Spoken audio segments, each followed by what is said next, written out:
Saya Hani, saya pendiri ruang seputar dunia pendidikan di Quora Indonesia dan saya aktif menjawab pertanyaan seputar dunia pendidikan. Dan jika Anda menyaksikan saya kali ini, maka Anda sedang menyaksikan channel yang juga saya buat di YouTube ini, channel bernama Seputar Dunia Pendidikan. Dan buat yang belum subscribe, bisa subscribe, bisa join, dapat update seperti itu. Kita bisa berbagi, saling berbagi informasi, saling belajar sama lain.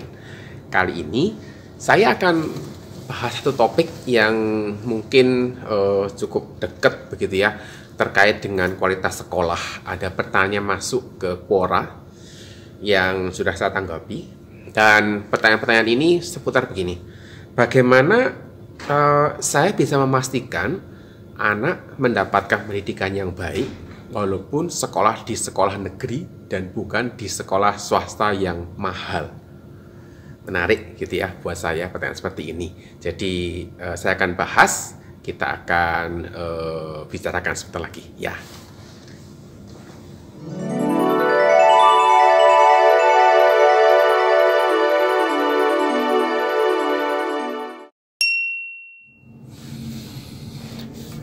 Semua orang tua yang normal, begitu ya, pasti menginginkan sebuah pendidikan yang terbaik untuk anaknya. Pertanyaannya adalah, apakah pendidikan yang baik muncul dari sekolah yang mahal, sekolah dengan uang sekolah yang cukup tinggi, dengan uang gedung yang wah begitu? Dan bagaimana sebenarnya kita bisa menilai sebuah sekolah? Apakah dari prestasinya, apakah dari nilai yang rata-rata yang diraih oleh siswanya, atau apa? Dan itu menjadi topik khusus yang saya bicarakan, karena sepertinya kita sudah mulai masuk ke sudah masuk di bulan Maret begitu, dan tidak lama lagi akan ada PPDB, pendaftaran peserta didik baru gitu ya. Dan ya, diskusi seputar sekolah yang berkualitas, sekolah yang tidak berkualitas biasanya mulai muncul di permukaan, dan bagaimana kita bisa memilih dengan tepat. Ketika seorang bertanya kepada saya, apakah pendidikan yang baik berbanding lurus dengan biayanya? Atau apakah pendidikan yang baik itu mahal? Ya, saya jawab ya. Artinya ada harga yang harus dibayarkan untuk mendapatkan pendidikan yang baik. Dan harga ini bukan melulu urusan uang gitu, tetapi ada usaha, ada motivasi, ada niatnya seperti apa. Dan itu yang seringkali dilupakan, karena banyak orang selalu melihat dari sisi uang, berapa biayanya, berapa uang sekolahnya, bagaimana fasilitas dan sebagainya. Memang sekolah dengan dukungan finansial yang kuat seharusnya punya fasilitas yang lebih baik dari sekolah yang lain, dan artinya memberikan kesempatan buat siswanya untuk belajar lebih banyak. Jadi menarik. Tetapi apakah hanya urusan itu yang membuat sekolah bisa dikatakan sekolah yang berkualitas? Apakah sekolah dengan rata-rata KKM gitu ya, SKM gitu ya, yang tinggi gitu ya, menjamin pendidikan yang baik? Ini sebuah pertanyaan refleksi buat orang tua, tapi khususnya satunya buat para sekolah, buat para guru yang mengajar di sekolah seperti itu. Apakah sekolah yang banyak memenangkan lomba gitu ya, menjamin pendidikan yang baik? Kemudian, apakah sekolah yang alumninya diterima di sekolah favorit selanjutnya gitu ya, menjamin pendidikan yang baik? Ketika pertanyaan ini menjadi sebuah pertanyaan yang sifatnya reflektif buat semua orang yang terlibat dalam dunia pendidikan.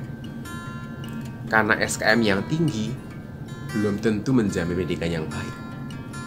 Karena sekolah yang sering memenangkan lomba belum tentu bisa memberikan jaminan pendidikan yang baik. Dan sekolah yang alumninya banyak diterima di sekolah favorit gitu ya, selanjutnya belum tentu juga memberikan jaminan pendidikan yang baik. Sampai di sini mungkin ada banyak di antara pendengar sahabat SDP yang merasa bahwa wah, ada yang salah ini gitu, karena selama ini sekolah yang dianggap berkualitas pasti nilai rata-rata tinggi, sering menang lomba gitu ya, alumninya banyak diterima di sekolah favorit di jenjang selanjutnya dan sebagainya. Tetapi ada satu bagian yang kita sering lewatkan, yaitu satu kata yang namanya proses. Jadi proses menjadi sebuah kata kunci untuk menilai kualitas pendidikan. Mengapa demikian? Saya mau jelaskan. Proses yang benar akan memberikan hasil yang benar. Proses yang salah bisa menghasilkan sesuatu yang benar. Perhatikan itu ya. Proses yang benar akan menghasilkan sesuatu yang pasti benar. Proses yang salah bisa menghasilkan sesuatu yang benar. Yang menarik adalah proses yang benar adalah proses yang dapat dipertanggungjawabkan. Proses yang salah tentu saja kita tidak bisa pertanggungjawabkan. Pertanyaan sekarang begini, proses yang seperti apa yang terjadi di sekolah sehingga kita bisa mengatakan prosesnya benar, pendidikannya berkualitas? Seringkali proses ini diabaikan ketika orang tua hanya fokus pada nilai anak. Nilainya kok jelek, nilainya kok tidak sesuai dengan harapan. Pernah ada seorang penjawab di Quora menarik menjawab demikian. Seorang anak yang meraih nilai 93 skala 100 begitu ya, dianggap jelek oleh orang tuanya karena ada temannya yang menilai nilai 95 atau 97. Ironis begitu. Apakah 93 sudah diraih dengan terbaik? Mungkin gitu ya, karena tekanan dari anaknya juga. Sehingga akibatnya ada cukup banyak siswa yang menyontek. Kenapa?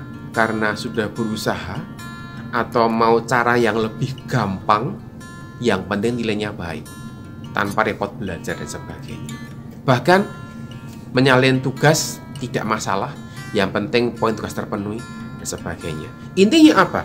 Ketika proses ini diabaikan, maka proses belajar juga rusak.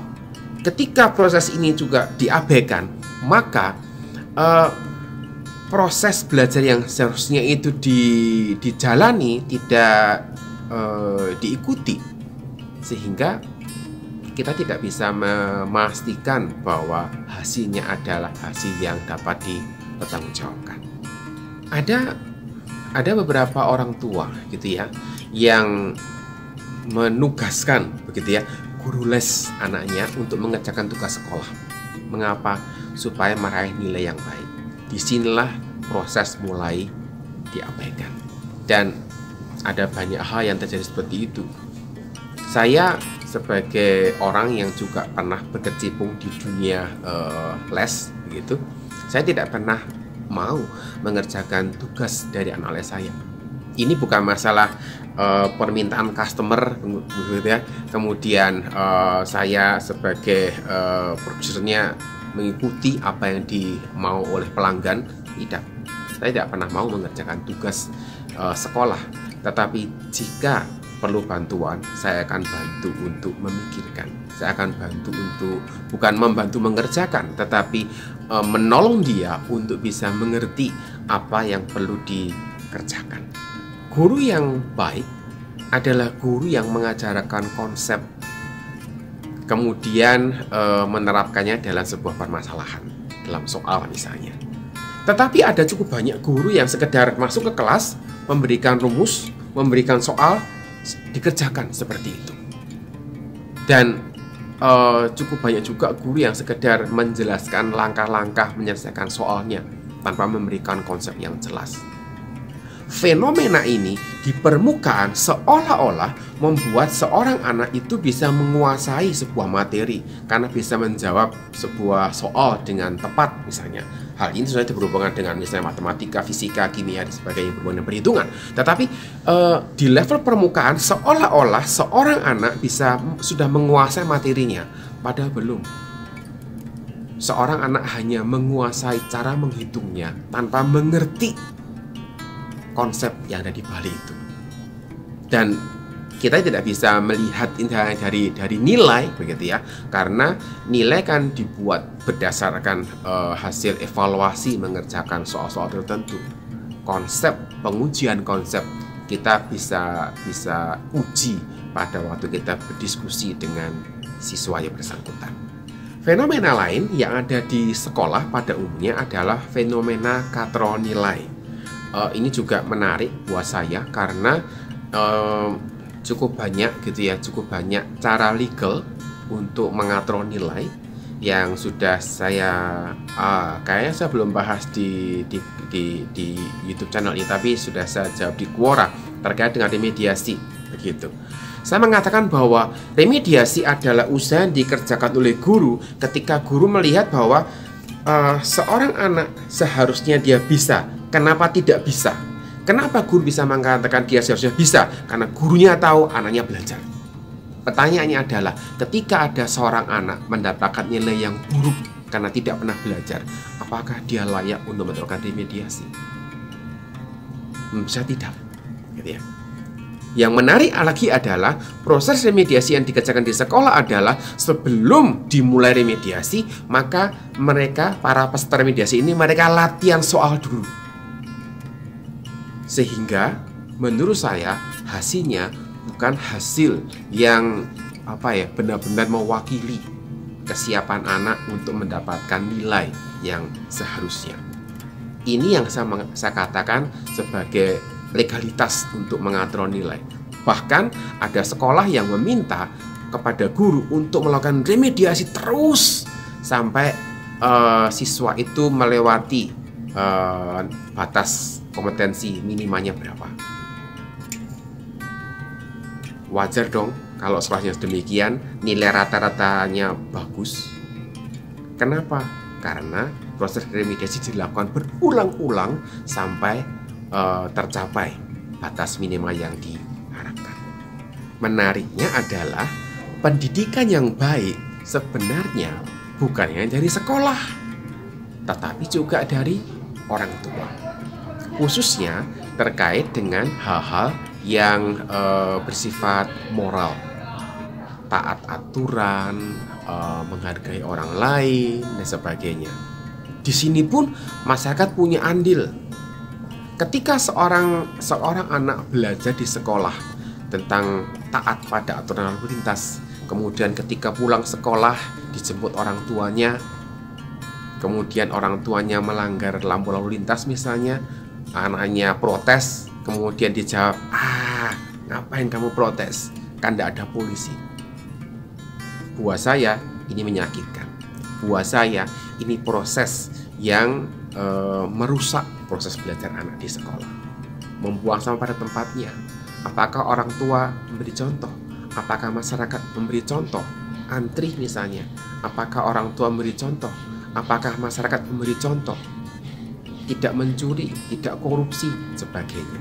Sehingga pendidikan moral yang selama ini diupayakan di sekolah, sepertinya kita mesti melihat kembali bahwa ada peran juga dari orang tua dan dari masyarakat. Terus kesimpulannya apa? Gitu ya. Kesimpulannya adalah kita perlu memastikan bahwa proses belajar siswa di sekolah berlangsung dengan benar. Selama ini dalam pengamatan saya, selama ini proses belajar ini sifatnya tertutup. Artinya apa? Artinya orang tua tidak bisa mengamati dengan baik karena memang tidak punya kesempatan. Proses akreditasi pun gitu ya, ada banyak drama di sana karena pada waktu tim penilai datang seolah-olah tampilannya cukup bagus. Tetapi tidak demikian kenyataannya. Dan ketika pendidikan yang baik diasosiasikan dengan nilai dan prestasi yang baik, maka sebenarnya kita sudah salah langkah. Tetapi saya punya satu kriteria gitu ya, yang akan saya bagikan setelah ini terkait dengan sekolah yang berkualitas. Buat saya, sekolah yang berkualitas, sekolah yang baik adalah sekolah yang mampu membuat siswa yang tidak mampu secara akademik menjadi siswa yang mampu secara akademik. Ini adalah kriteria sekolah yang baik menurut saya. Kalau ada sekolah yang meraih rata-rata SKM yang tinggi, sering menang lomba, karena sudah menyaring, sudah memilih hanya siswa yang mampu secara akademik yang diterima, wajar dong kalau dia meraih nilai rata-rata yang selalu tinggi, selalu menang lomba. Wajar. Tetapi ketika ada sekolah yang dimasuki oleh seorang anak yang kemampuan akademiknya tidak terlalu bagus, tapi lulus dengan kemampuan akademik yang lebih baik, prosesnya ini yang saya kira kita mesti perhatikan dengan lebih cermat. Jadi saya selalu mengatakan bahwa pendidikan yang baik adalah pendidikan yang mampu mengubah pola pikir. Pendidikan yang baik adalah pendidikan yang mampu membuat seorang anak yang tidak mampu secara akademik menjadi mereka yang mampu secara akademik. Prosesnya dikerjakan dengan baik, tetapi tentu saja harus dikerjakan dengan anak yang punya motivasi untuk belajar. Saya harap membantu buat orang tua di masa yang akan datang.